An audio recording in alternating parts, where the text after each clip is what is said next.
जय माता दी। मैं हूँ वामिका और आप सभी का हमारे चैनल आध्यात्मिक सागर में हार्दिक स्वागत है। आज शुक्रवार के दिन आप सुनिए संतोषी माता की व्रत कथा। एक बुढ़िया थी और उसके 7 बेटे थे। 6 बेटे कमाने वाले थे और एक बेटा निकम्मा था। बुढ़िया माँ 6 पुत्रों की रसोई बनाती, भोजन कराती और पीछे से जो कुछ बचता वो 7वें पुत्र को दे देती। परंतु वह बड़ा भोला भाला था, मन में कुछ विचार नहीं करता था। एक दिन वह अपनी बहू से बोला, देखो मेरी माता का मुझ पर कितना प्रेम है। वह बोली, क्यों नहीं, सबका झूठा बचा हुआ तुमको खिलाती है। वह बोला, ऐसा भी हो सकता है क्या?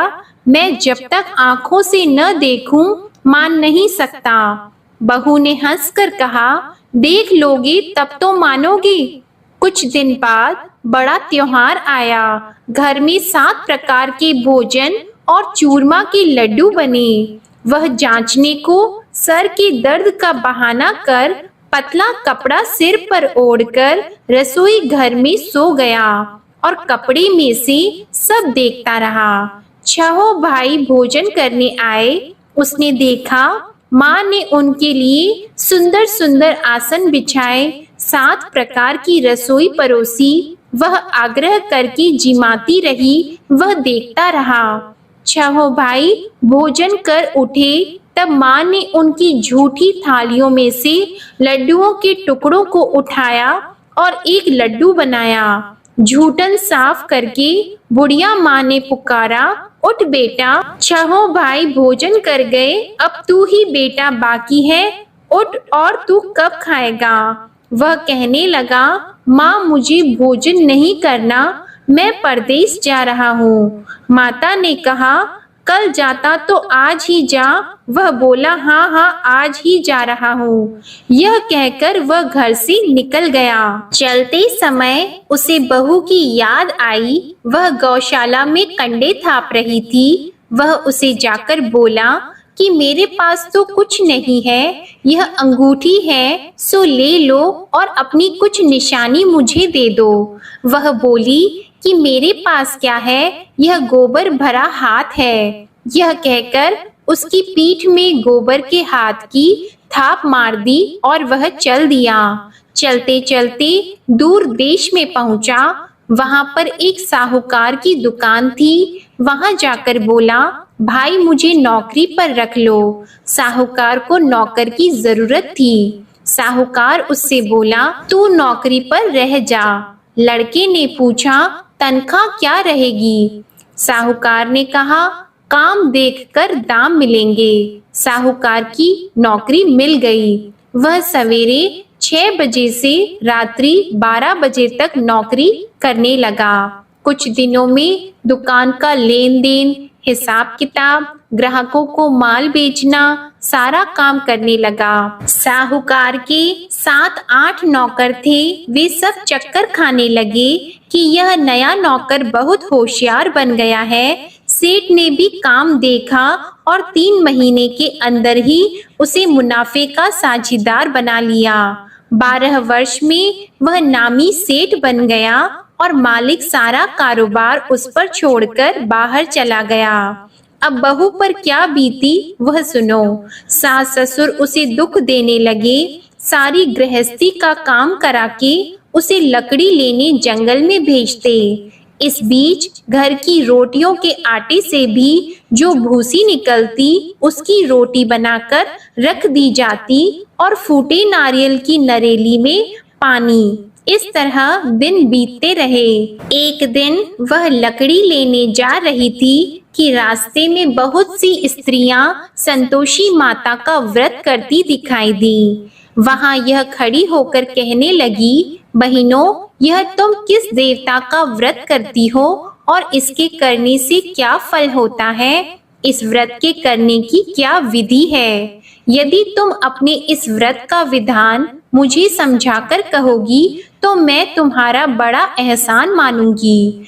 तब उनमें से एक स्त्री बोली, सुनो, यह संतोषी माता का व्रत है। इसके करने से निर्धनता दरिद्रता का नाश होता है, लक्ष्मी आती है, मन की चिंताएं दूर होती हैं, घर में सुख होने से मन को प्रसन्नता और शांति मिलती है। निपुत्री को पुत्र मिलता है, प्रीतम बाहर गया हो तो शीघ्र आता है। कुंवारी कन्या को मनपसंद वर मिलता है, राजद्वार में बहुत दिनों से मुकदमा चलता हो तो वह भी खत्म होता है। कलह क्लेश की निवृत्ति हो, सुख शांति हो, घर में धन जमा हो, पैसा जायदाद का लाभ हो और भी मन में जो कुछ कामना हो वह सब इस संतोषी माता की कृपा से पूरी होती है।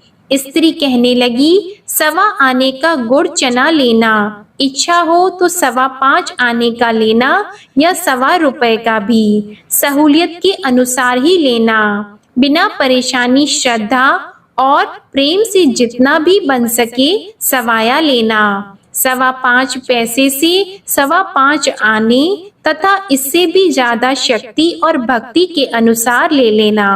हर शुक्रवार को निराहार रहकर कथा कहना और सुनना। इसके बीच क्रम टूटे नहीं, लगातार नियम पालन करते रहना।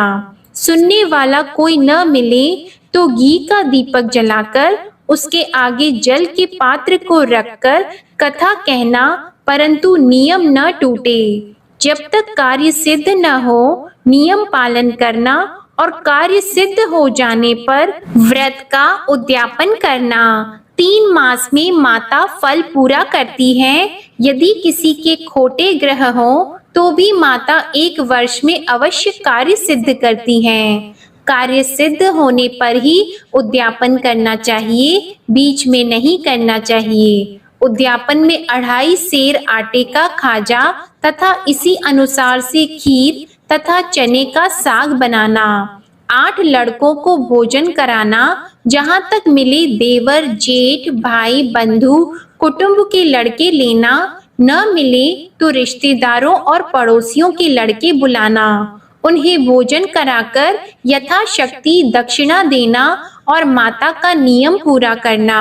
उस दिन घर में कोई खटाई नहीं बनाना। यह सब सुनकर बुढ़िया की बहू वहां से चल दी। रास्ते में लकड़ी के बोझ को बेच दिया और उन पैसों से गुड़ चना लेकर माता के व्रत की तैयारी करने लगी। आगे चली और सामने मंदिर है। यह सुनकर माता के मंदिर में जाकर माता के चरणों में लौटने लगी। इसके बाद वह माँ से विनती करने लगी कि हे माँ, मैं निपट मूर्ख हूँ, व्रत के नियम कुछ नहीं जानती हूँ, मैं बहुत दुखी हूँ। हे माता जग जननी, मेरा दुख दूर करो, मैं आपकी शरण में हूँ। माता को दया आई।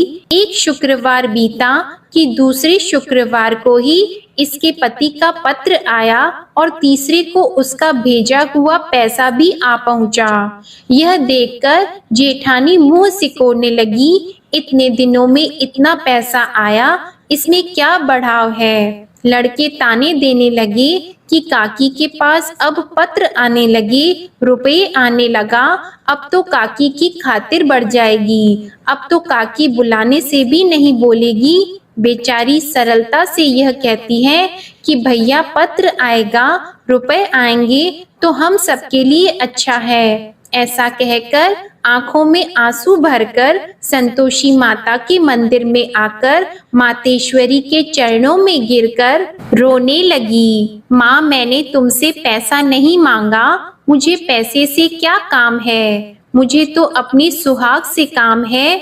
मैं तो अपने स्वामी की दर्शन और सेवा मांगती हूँ।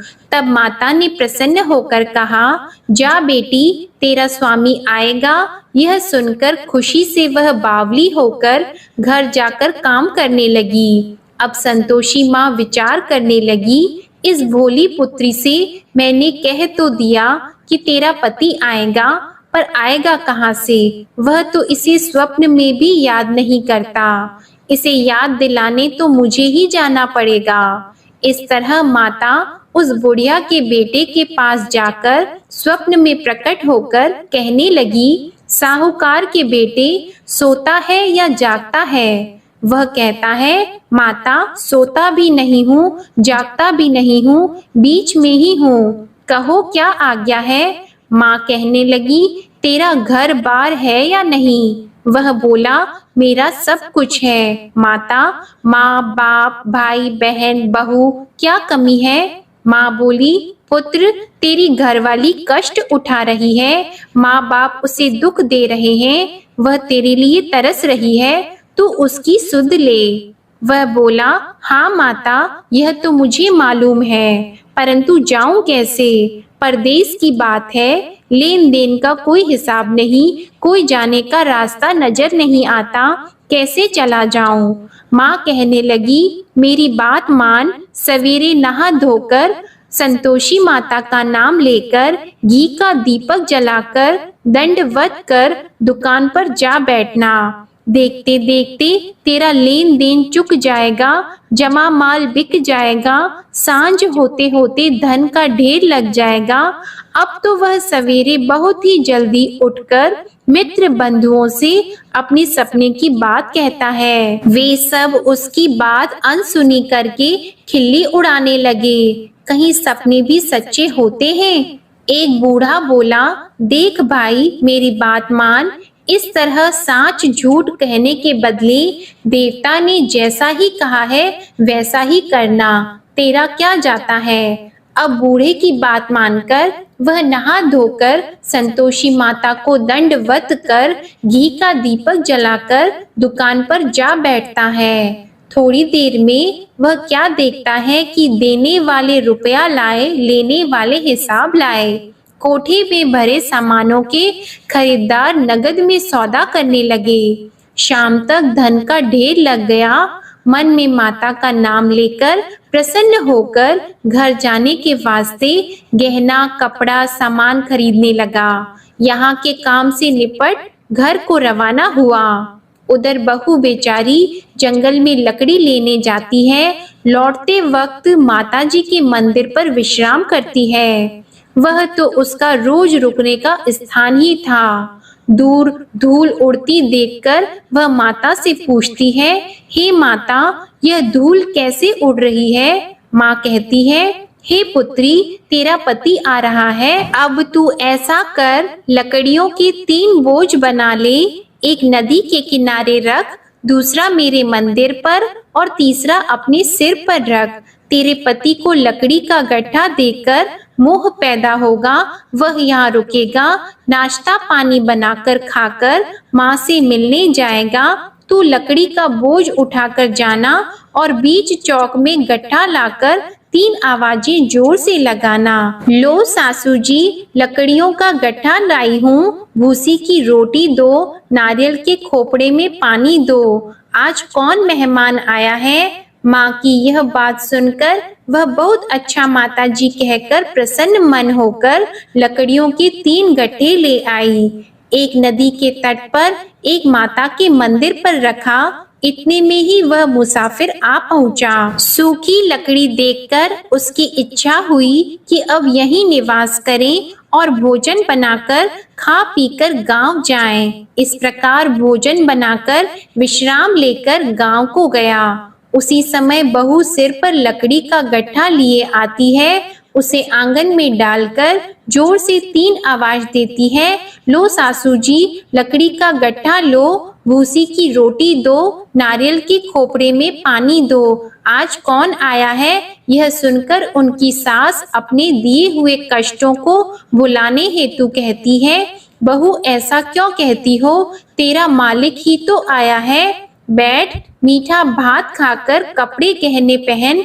इतने में आवाज सुनकर उसका स्वामी बाहर आता है और अंगूठी देखकर व्याकुल हो जाता है। माँ से पूछता है, माँ यह कौन है। माँ कहती है, बेटा ये तेरी बहू है, आज 12 वर्ष हो गए जब से गया है, तब से सारे गांव में जानवर की तरह भटकती फिरती है, काम काज घर का कुछ करती नहीं, 4 समय आकर खा जाती है। अब तुझे देखकर भूसी की रोटी और नारियल के खोपड़े में पानी मांगती है।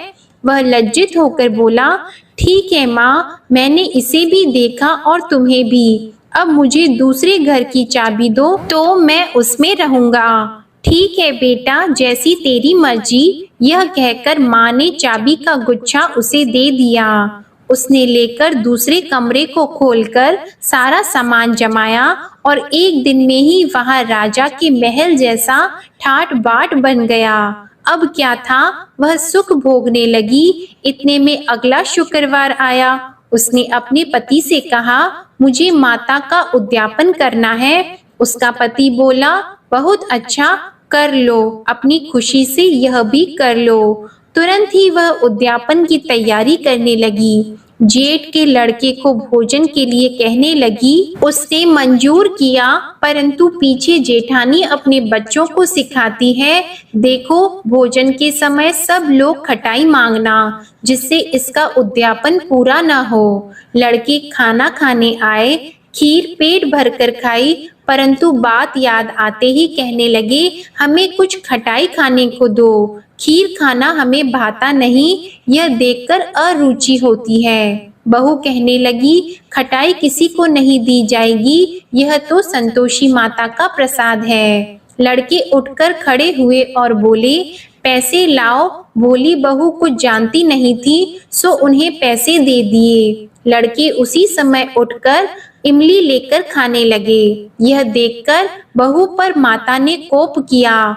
राजा के दूत उसके पति को पकड़कर ले गए और जेठ जेठानी मन माने खोटे वचन कहने लगे। लूट लूट कर धन इकट्ठा कर लाया था, सो राजा के दूत उसे पकड़कर ले गए हैं। अब सब मालूम हो जाएगा जब जेल की रोटी खाएगा। बहू से यह वचन सहन नहीं हुआ।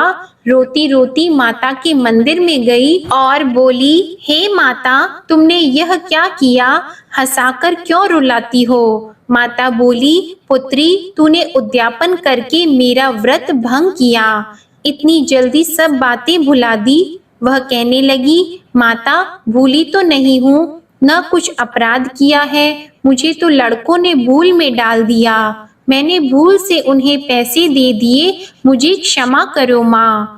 माँ बोली, ऐसी भी कहीं भूल होती है? वह बोली, माँ मुझे माफ कर दो, मैं फिर तुम्हारा उद्यापन करूंगी। माँ बोली, अब भूल मत करना। वह बोली, अब भूल नहीं होगी माता, अब बताओ वे कैसे आएंगे? माँ बोली, जा पुत्री, तेरा मालिक तुझे रास्ते में ही आता मिलेगा। वह निकली, रास्ते में पति आता मिला तो उसने पूछा, तुम कहाँ गए थे? वह कहने लगा, इतना धन जो कमाया है उसका टैक्स राजा ने मांगा था, वह भरने गया था। वह प्रसन्न होकर बोली, अच्छा हुआ, अब घर चलो। कुछ दिन बाद फिर शुक्रवार आया तो वह बोली, मुझे माता का उद्यापन करना है। पति ने कहा, कर लो। वह फिर जेठ के लड़कों से भोजन को कहने लगी तो जेठानी ने एक दो बातें सुनाई और लड़के सिखा दिए कि तुम पहले ही खटाई मांग लेना। लड़के कहने लगे कि हमें खीर खाना नहीं भाता, कुछ खटाई खाने को दो। तो बहू बोली, खटाई खाने को नहीं मिलेगी, खाना हो तो खाओ। यह कहकर ब्राह्मणों के लड़के लाकर भोजन कराने लगी। यथाशक्ति दक्षिणा की जगह एक एक फल उन्हें दिया। इससे संतोषी माता प्रसन्न हुई। माता की कृपा होते ही 9वें मास उसको चंद्रमा के समान सुंदर पुत्र प्राप्त हुआ। वह पुत्र को लेकर प्रतिदिन माताजी के मंदिर को जाने लगी। माँ ने सोचा कि यह रोज आती है, आज क्यों न मैं ही इसके घर चलूं, इसका आसरा देखूं तो सही। यह विचार कर माता ने भयानक रूप बनाया। गुड़ और चने से सना मुख, ऊपर से सूंड के समान होठ, उस पर मक्खियां भिनभिना रही हैं। दहलीज में पैर रखते ही उसकी सास चिल्लाई, देखो कोई चुड़ैल डाकिनी चली आ रही है, लड़कों इसे भगाओ नहीं तो किसी को खा जाएगी। लड़के डरने लगे, चिल्लाकर खिड़की बंद करने लगे। बहू रोशनदान में से देख रही थी। प्रसन्नता से पगली होकर चिल्लाने लगी कि आज मेरी माता मेरे घर आई है। यह कहकर बच्चे को दूध पिलाने से हट जाती है। इतने में सास का क्रोध फूट पड़ा। वह बोली कि इसे देखकर कैसे उतावली हुई जो बच्चे को पटक दिया। इतने में माँ के प्रताप से जहाँ देखो वहाँ लड़के ही लड़के नजर आने लगे। बहू बोली, माँ जी, मैं जिनका व्रत करती हूँ यह वह संतोषी माता हैं। इतना कहकर झट से सारे घर के किवाड़ खोल दिए और सबने माता के चरण पकड़ लिए और विनती कर कहने लगे, हे माता, हम मूर्ख हैं, अज्ञानी हैं, तुम्हारे व्रत की विधि हम नहीं जानते हैं। तुम्हारा व्रत भंग करके हमने बहुत बड़ा अपराध किया है। हे माता, बहू को जैसा फल दिया वैसा सबको देना। जो भी यह कथा पढ़ेगा या सुनेगा उसके सभी मनोरथ पूर्ण होंगे। बोलो संतोषी माता की जय। आपको आज की कथा अच्छी लगी हो तो वीडियो को लाइक करके चैनल को सब्सक्राइब जरूर कीजिएगा और कमेंट में माता रानी की जय लिखना मत भूलिएगा। धन्यवाद।